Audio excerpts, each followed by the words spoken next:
More than 3 decades after his death shocked the music world, questions are once again swirling around the final hours of Kurt Cobain. A private team of forensic scientists says the evidence tells a very different story. 30 years. That's how long the official story about Kurt Cobain has gone unchallenged inside the records of the Seattle Police Department. The case was closed. The narrative was fixed. The world moved on. But what if that version of events was locked in too fast? Now, a retired police captain, a man who spent decades inside the department and had direct access to the original case files, is stepping forward with a claim that flips the entire story on its head. He says the investigation was mishandled. He believes the scene may have been staged, and he's openly questioning whether Cobain really offed himself. This isn't a rumor pulled from a fan forum. It's coming from someone who handled the physical evidence, reviewed the photos, and audited the reports years after the fact. And Seattle police, they closed the case after the King County medical examiner ruled it suicide, citing a self-inflicted gunshot wound. Shotgun wound, to be even more specific. So why am I talking about it now? Well, an unofficial and what he says he found doesn't sit right. So what exactly did he see that made him doubt a case that's been considered closed for 3 decades? That's where things start to get complicated. The man at the center of this storm isn't an outsider looking for attention, he's a career insider. A former captain within the Seattle Police Department who spent nearly 50 years on the force, including time overseeing violent crimes. In 2005, more than a decade after Kurt Cobain's death, he was officially tasked with auditing the original case. That meant full access, the shotgun, the handwritten note, the crime scene photographs, and internal reports the public had never seen. At first, he accepted the department's ruling, but as he reviewed the material piece by piece, he says doubts started creeping in.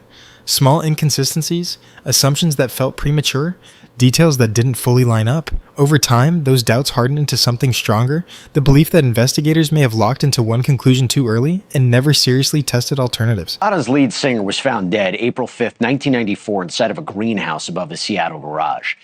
And if that's true, it raises a bigger question. Was this simply oversight or something far more troubling?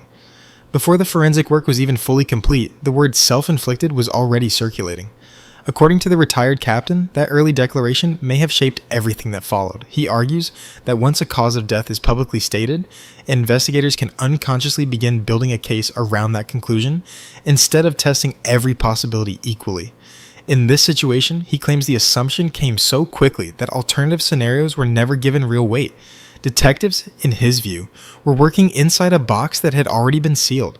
And when an investigation starts with certainty instead of questions, critical details can slip through unnoticed. But that was only the first red flag, because the toxicology report would open an entirely new layer of doubt. Then came the detail that has fueled debate for decades, the toxicology report. Kurt Cobain was found with an extremely high level of heroin in his system, reportedly well beyond what many consider a lethal threshold. For years, skeptics have asked the same question. Could someone with that concentration in their bloodstream physically lift a shotgun and operate it? The retired captain now says that question deserves more serious scrutiny. He argues that at such levels, motor function and awareness would likely have been severely impaired. If that's accurate, it challenges the sequence of events laid out in the official account. Was the timing misunderstood? Was something overlooked? Or is there a medical explanation that hasn't been fully explored in public? Whatever the answer, this toxicology detail refuses to fade, and it leads directly to what he says bothered him most about the scene itself. What ultimately unsettled the retired captain wasn't just paperwork. It was the physical reality of the room itself. After reviewing the full archive of crime scene photographs and reports connected to Kurt Cobain, he says certain visual details didn't align with what he would expect from a self-inflicted shotgun wound. One point he keeps returning to is the condition of Cobain's hands. In cases involving close-range shotgun blasts, especially to the head, there is typically significant biological spray and residue, yet he claims the hands appeared unusually clean in the photographs he reviewed. That detail alone doesn't prove anything, but in forensic work, small inconsistencies matter. He also raises concerns about potential scene contamination. According to his account, multiple officers moved through the greenhouse area before the scene was fully locked down. He describes what he calls crime scene tourism, where too many people enter an active investigation zone, increasing the risk that evidence could be disturbed, altered, or unintentionally compromised. Even minor disruptions can affect trajectory interpretation, residue patterns, or the preservation of trace materials. And when a case is as high profile as this one, pressure moves fast, sometimes faster than protocol. Then there are the documents he says didn't receive enough attention. A 1994 report referenced a taxi driver who allegedly picked up an unidentified individual from the Cobain property around the time of the death, someone who didn't match Kurt's description. Questions about ammunition purchases also surfaced, with some confusion over who bought what and when. The captain claims certain threads seemed to fade in later public summaries released years afterward.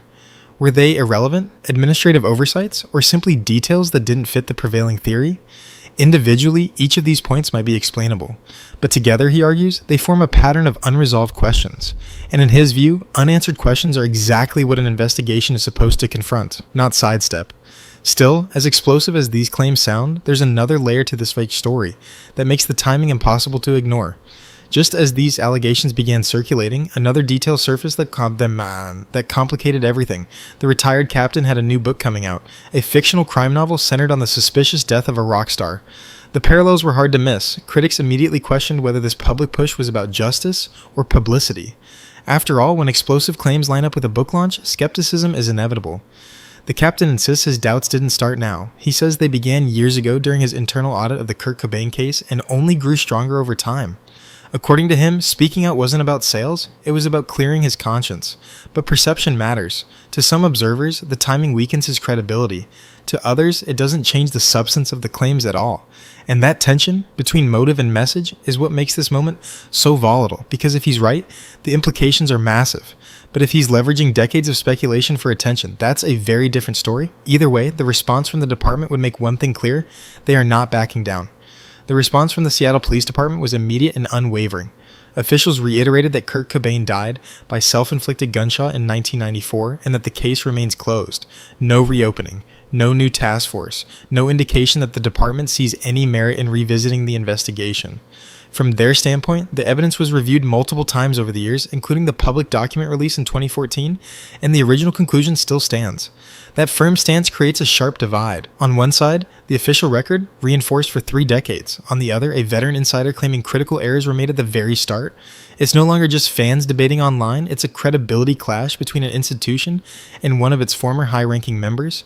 And that's where the tension sits today. No new ruling, no formal inquiry, just 2 completely different interpretations of the same case file, which leaves one unavoidable question hanging in the air. Is this the final chapter, or the beginning of something that refuses to stay buried? What makes the situation so powerful isn't just the allegation, it's the uncertainty it revives.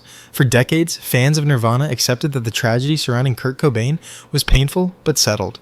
Now, that sense of closure feels shaken, not because a random theory resurfaced, but because a former insider claims the evidence tells a different story. And here's the uncomfortable truth: once doubt is introduced by someone with direct access to the files, it doesn't disappear easily. Even if the official ruling never changes, the public conversation just shifted again. Some people will see this as long overdue scrutiny, others will see it as reopening wounds that never fully healed. Either way, the case has entered a new phase, not legally, but culturally. The file may be closed inside department archives, but in the court of public opinion, it just reopened. And whether this moment fades quietly or sparks something bigger depends on what comes next. 30 years ago, the world lost one of the most influential voices in rock history. The official explanation has stood firm ever since. But now, a former insider is challenging that foundation, not with internet rumors, but with first-hand access and serious allegations. So what are we looking at here? A delayed search for truth? A controversial promotional move? Or a genuine crack in a case that was sealed too quickly? The facts haven't changed, but the conversation just did. And maybe that's the real story. Not whether minds will be changed overnight, but whether questions that were once dismissed are now being taken seriously again. What do you think? Does this raise legitimate doubts? Or is the official conclusion still the strongest explanation? Let me know your take below.